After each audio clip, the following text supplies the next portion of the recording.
60 ఇండ్లకు కలిపి ఒక వాలంటీర్ని అయితే మనకి పెట్టారనమాట. చాలా సంతోషమే.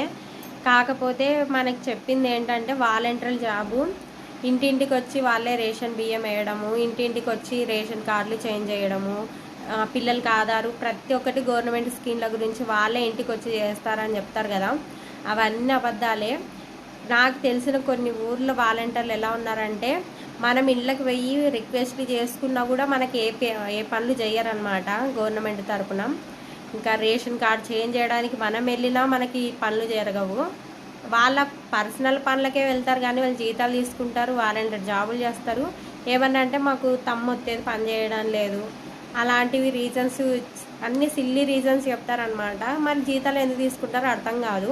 నెల నెల పింఛన్కి కూడా అలానే మనమే ఫోన్లు చేసి ఎక్కడున్నావు అని అడిగితే కూడా మనకి పింఛన్ కూడా సరిగ్గా ఇయ్యరనమాట. మా ఇంట్లోనే జరిగింది చాలా వరకు.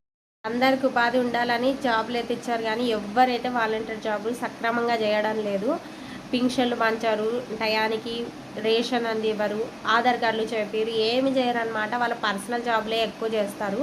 నాకు తెలిసిన కొంతమంది వాలంటీర్ల గురించే చెప్పానమాట. అందరైతే కాదు, కొంతమంది ఒరిజినల్గా పనిచేస్తుంటారేమో. నాకు తెలిసిన కొంతమంది వాలంటీర్లు అయితే అస్సలు పనిచేయడం లేదు, వాళ్ళ గురించి చెప్పాను. వాళ్ళకి వాలంటీర్ జాబులు ఇవ్వడం వేస్ట్ అనమాట, ఇచ్చి కూడా వేస్ట్.